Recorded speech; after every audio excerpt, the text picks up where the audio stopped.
Ang mabuting balita ng Panginoon, ayon sa aklat ni Malakias.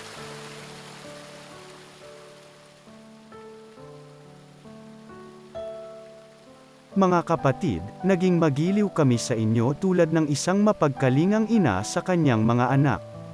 Dahil sa laki ng aming pagmamahal sa inyo, itinalaga namin ang aming sarili sa pangangaral sa inyo ng mabuting balita.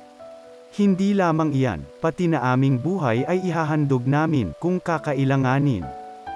Lubusan na kayong napamahal sa amin.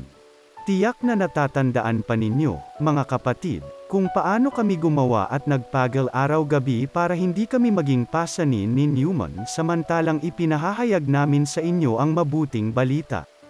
Ito pa ang lagi naming ipinagpapasalamat sa Diyos, nang ipangaral namin sa inyo ang kanyang salita.